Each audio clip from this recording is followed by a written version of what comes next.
नमस्कार. सर्वांना कविता दिनाच्या हार्दिक शुभेच्छा. आज 21 मार्च आहे आणि जागतिक कविता दिन आहे.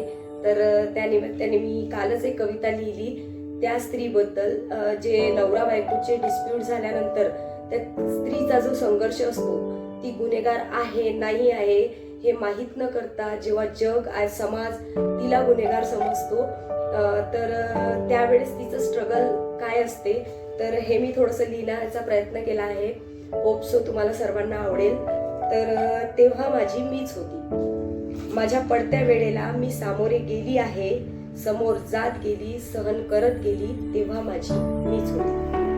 अनपेक्षित होत गेलं सर्व, जो विचारही नव्हता केला ते होत गेलं सर्व. हळूहळू बदलत गेल्या गोष्टी फक्त खचत नव्हती. हळूहळू बदलत गेल्या गोष्टी फक्त खचत नव्हती, तेव्हा माझी मीच होती. दुःखांच्या लाटा मला त्या वाळूसारख्या त्या समुद्रात खेचत होत्या. दुःखांच्या लाटा मला त्या वाळूसारख्या त्या समुद्रात खेचत होत्या. पण परत येईल लाट आणि मला बाहेर निघायचं आहे याची मी वाट बघत होती, तेव्हा माझी मीच होती. आहेत सर्व माझे आणि माझेच, आहेत सर्व माझे आणि माझेच या गैरसमजाला मी खूप कवटाळलेलं होतं. पण कवटाळलेल्या माझ्यांना दूर करणं तेवढं सोपंही नव्हतं. पण विश्वासात प्रेमात गल्लत झाली माझी, पण विश्वासात प्रेमात गल्लत झाली माझी, हे मी स्वतःला समजवत गेली, तेव्हा माझी मीच होती. ज्या नात्याचा मैत्रीचा मला फार अभिमान होता, ज्या नात्यांचा मैत्रीचा मला फार अभिमान होता, तिथेही मी चुकले हा नात्याचा मैत्रीचा खेळ सांगत होता. पण जन्माला आली एकटी आणि जाणारही एकटीच, पण जन्माला आली एकटी आणि जाणारही एकटीच, ही सत्यता मी रडून स्वीकारली होती, तेव्हा माझी मीच होती. जेव्हा होतं सर्व हिरवळ, तेव्हा सर्वांच्या कौतुकाची पात्र होती. जेव्हा होतं सर्व हिरवळ, तेव्हा सर्वांच्या कौतुकाची पात्र होती. पण मला त्या झाडासारखं सुकताना बघून माझ्याच लोकात मला पाणी घालण्याची साधी माणुसकीही नव्हती, तेव्हा माझी मीच होती. पेटलेल्या आगेवर रॉकेल ओतताना बघितलाय मी लोकांना, पेटलेल्या आगेवर रॉकेल ओतताना बघितलाय मी लोकांना. पण मला त्रास होतोय, मी नष्ट होईल, ही साधी जाणीवही नसेल का त्यांना? त्या आगेत विरघळतात बरेच, त्या आगेत विरघळतात बरेच, पण स्वतःला त्यावेळे मेणबत्ती नाही तर दगड बनवून मी त्यांची संधीच नष्ट केली होती, तेव्हा माझी मीच होती. पाडायला आले भरपूर आणि मी पडतही गेली, पाडायला आले भरपूर आणि मी पडतही गेली. आता थकले सारे पण मी खंबीर झाली, कारण कुरवाडणाऱ्या हातापेक्षा दुःख त्रास टोमणे गप्पा करणाऱ्यांची रांग मोठी होती, तेव्हा माझी मीच होती.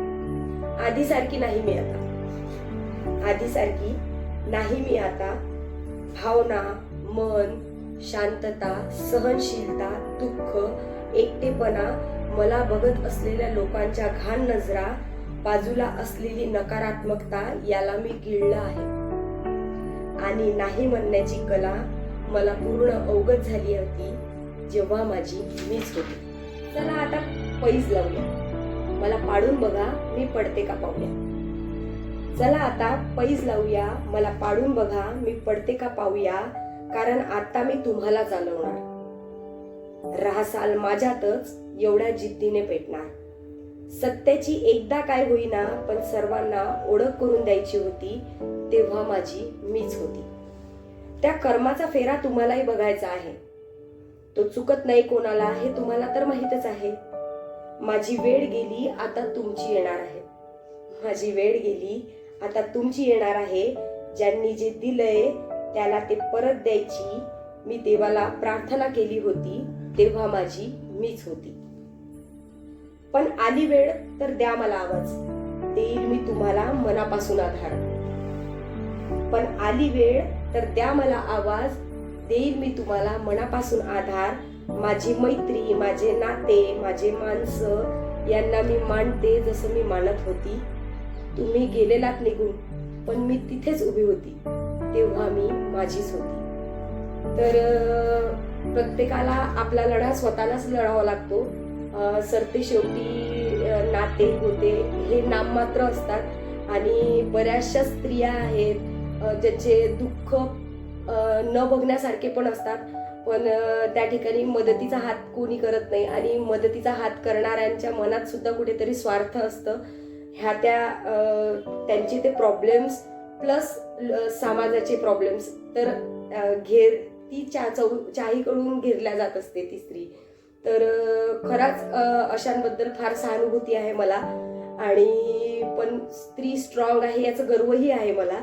तर होप सो तुम्हाला माझी कविता आवडली असेल तर प्लीज प्लीज प्लीज माझ्या चॅनलला लाईक करा, शेअर करा, सबस्क्राईब करा. थोडंफार लिहिते तर तुम्हीच मला मोटिवेशन देऊ शकता आणखी जास्त लिहिण्यासाठी. Thank you so much.